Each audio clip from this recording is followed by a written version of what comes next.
Hello बच्चों, कैसे हैं आप लोग। तो जैसे कि हमारे ऑलमोस्ट चैप्टर्स कंप्लीट हो चुके हैं।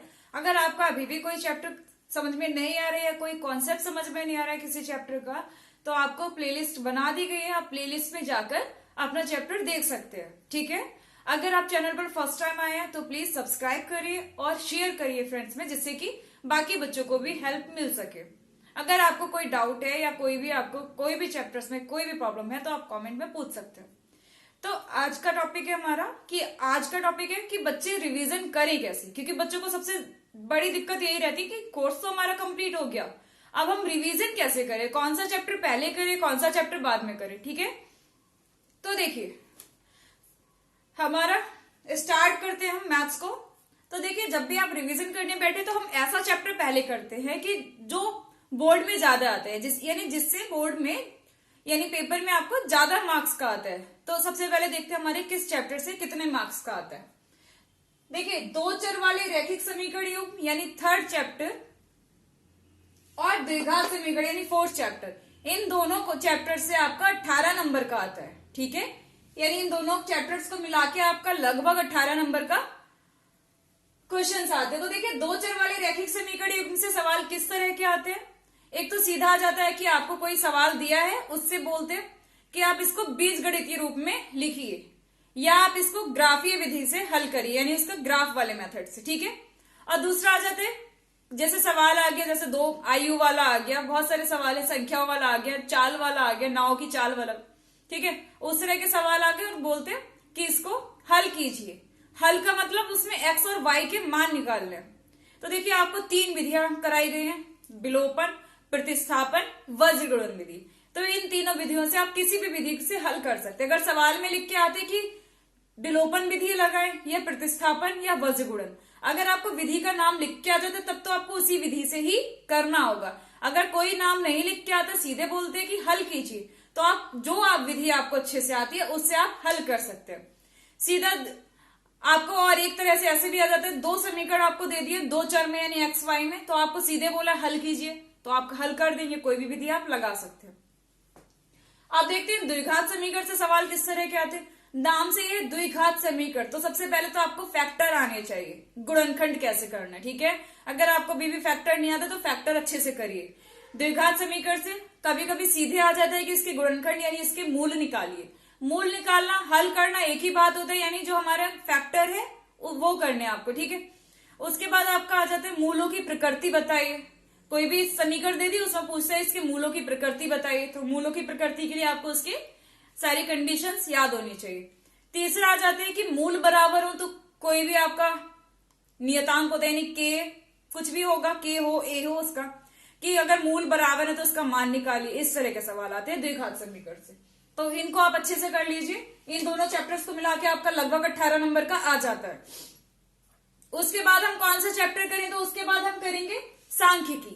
सांख्यिकी से आपका 10 नंबर का आता है। ठीक है, अब आप कहेंगे सांख्यिकी तो एक ही चैप्टर, इससे 10 नंबर का आ रहा है, तो बहुत अच्छी बात है कि एक चैप्टर से आपको 10 नंबर लगभग मिल रहा है। सांख्यिकी से आपका लॉन्ग क्वेश्चन तो आता ही है, जहां पे आपको क्या मिलता है, माध्य, माध्यिका, बहुलक, इन तीनों में से कुछ भी निकालने को आ सकता है।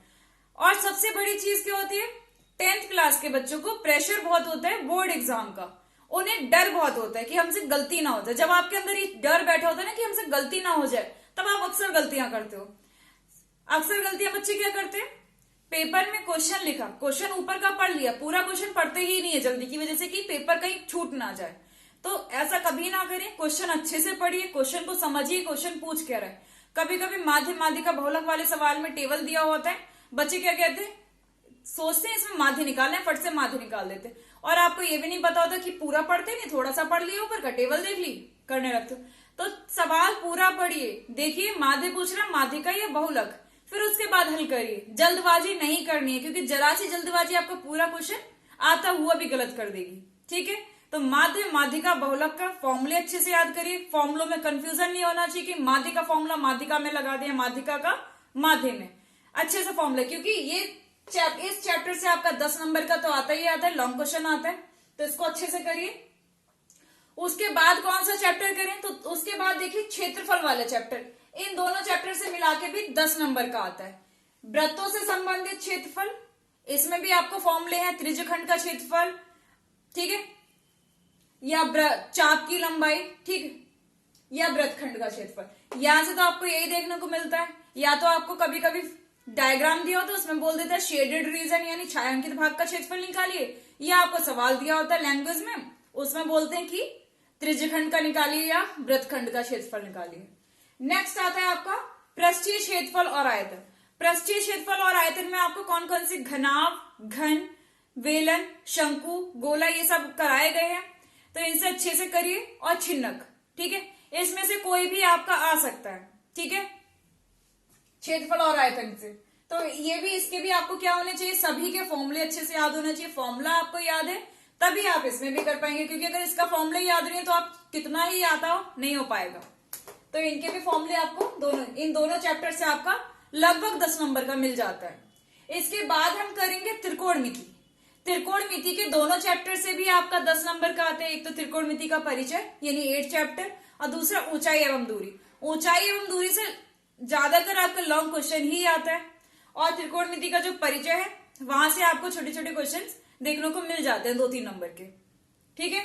तो इन दोनों चैप्टर को करिए। इसके बाद फिर हम करेंगे फर्स्ट चैप्टर वास्तविक संख्या। वास्तविक संख्या से आपको 5 नंबर का लगभग मिल जाता है पेपर में। तो वास्तविक संख्या से किस तरह का सवाल आता है, या तो आपको सीधे आ जाएगा HCF LCM निकालिए, या आपको आ जाएगा √3 √5 सिद्ध कीजिए एक अपरिमेय संख्या। तो ये वाले सवाल आपको आते ही होंगे, इनका एक ही मेथड है, बस आपको अच्छे से करके ले जाना है। तो ये चैप्टर भी कंप्लीट कर लीजिएगा, अच्छे से रिवीजन करिए, 5 नंबर इससे भी मिलते हैं। इसके बाद हमारा आता है निर्देशांक ज्यामिति। निर्देशांक ज्यामिति से आपका 5 नंबर का आता है, ये भी बहुत अच्छा चैप्टर है। इसमें आपको एक तो दूरी का सूत्र यानी दूरी आपको सीधे आ जाएगा कि 2 बिंदुओं के बीच की आप दूरी निकालिए, या ऐसा आ जाएगा कि दो बिंदुओं के बीच की दूरी समान है तो एक का मान, किसी का भी मान पूछ लेते हैं। और आपका क्या है, विभाजन सूत्र। विभाजन सूत्र का भी आ सकता है सवाल कि उस बिंदु के निर्देशांक ज्ञात कीजिए जो 2 बिंदुओं को 3:5 में या किसी भी अनुपात में विभाजित कर रहा है। तो इस चैप्टर को भी अच्छे से रिवाइज करिए, यहां से भी आपको 5 नंबर का आता है। अब लास्ट चलते हैं हम, यहां से आपको 12 नंबर का आता है त्रिभुज और रचनाएं।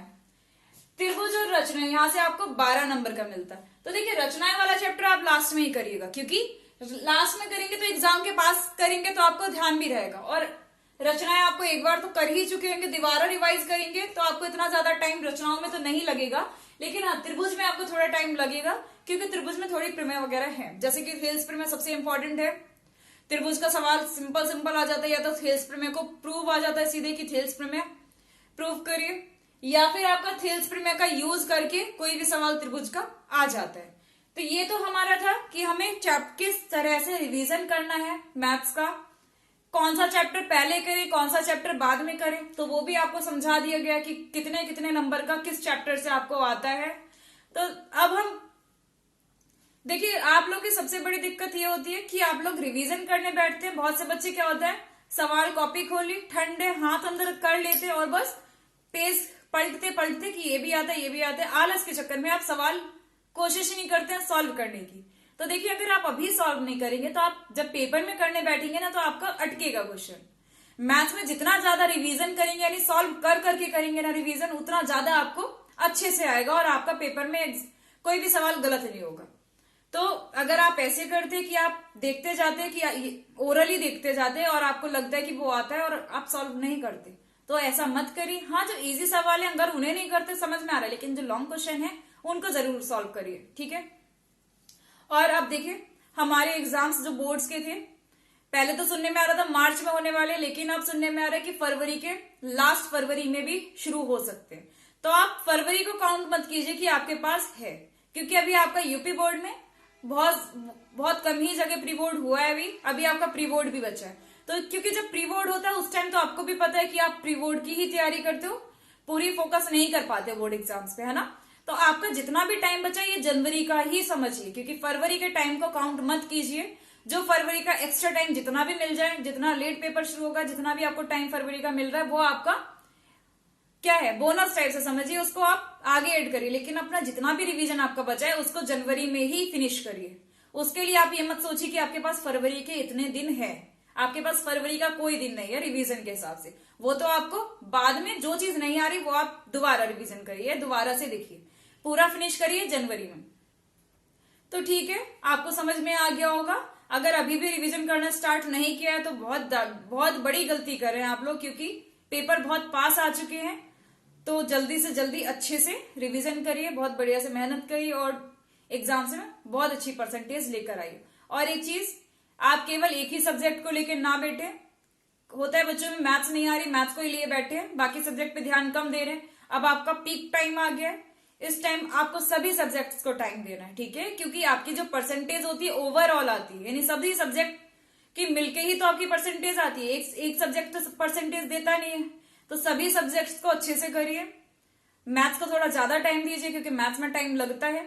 बाकी सब्जेक्ट को भी टाइम दीजिए और अच्छे से प्रिपरेशन करिए और अच्छे से मार्क्स लेकर आइए। चलिए, आज के लिए थैंक यू।